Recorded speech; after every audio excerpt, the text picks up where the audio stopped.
Part 10, My Report on the McCarrick Report by Patrick Parson. Thank you for watching today as we begin Chapter 2 of the McCarrick Report, titled Background 1930 to 1976, which begins on report page 15.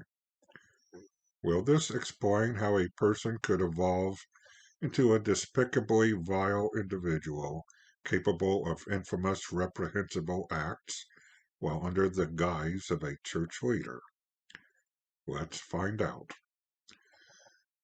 Theodore Edgar McCarrick was born on July 7, 1930, in New York City, only child of Theodore E. and Margaret McLaughlin McCarrick.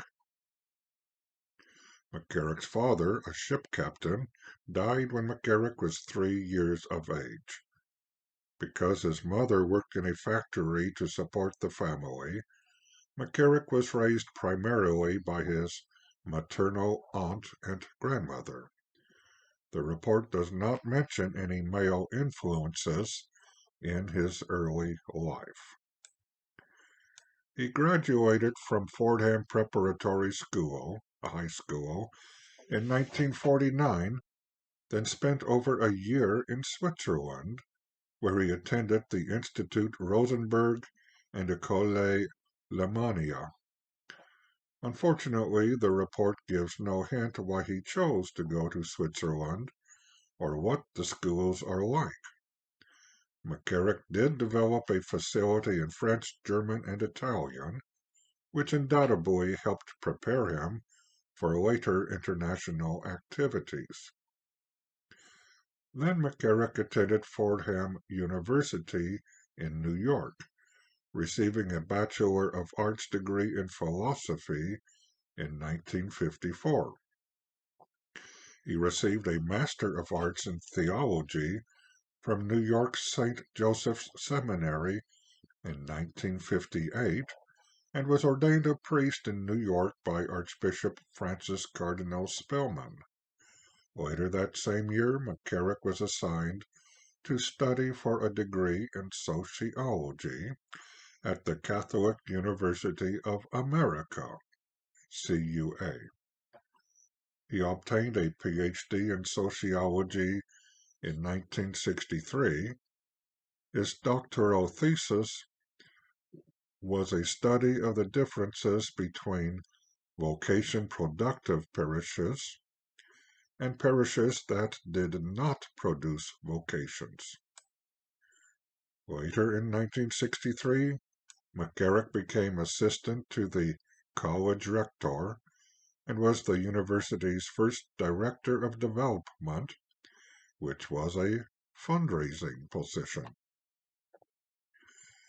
Now, regarding fundraising, and this is from a footnote on page 16, McCarrick later said, although a lot of bishops had trouble asking people for money, he never did. And this is a direct quote, "I had no trouble asking faithful Catholics who were well-to-do that they should donate their fair share to the church in line with how much money they made. I would get the money either for certain projects or for church use." Collecting and giving money is an important way of taking care of people. I never held onto money, I gave it away. End of quote. It would be fascinating to see him discuss that in further detail. McCarrick was appointed president of the Catholic University of Puerto Rico in Ponce, Puerto Rico, 1965, and later that year received the honorary title of Monsignor from Pope Paul VI. In 1966, McCarrick's mother died. In 1969, he became Associate Secretary for Education in the Archdiocese of New York and lived and did pastoral work at a church in Manhattan.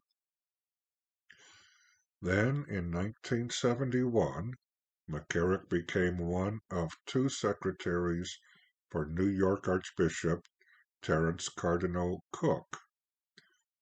McCarrick traveled with Cardinal Cooke on overseas trips, including Spain, Jordan, India, Japan, and even one to Vietnam during the Vietnamese War.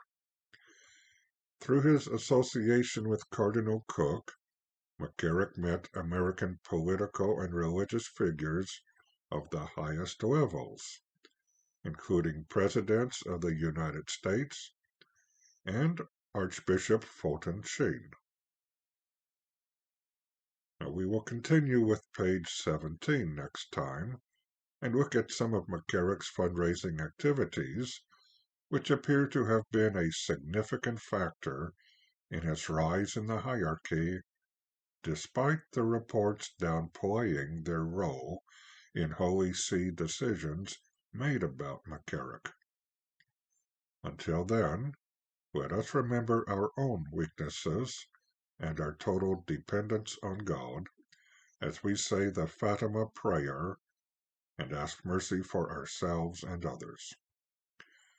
O my Jesus, forgive us our sins, save us from the fires of hell, and lead all souls to heaven, especially those in most need of thy mercy.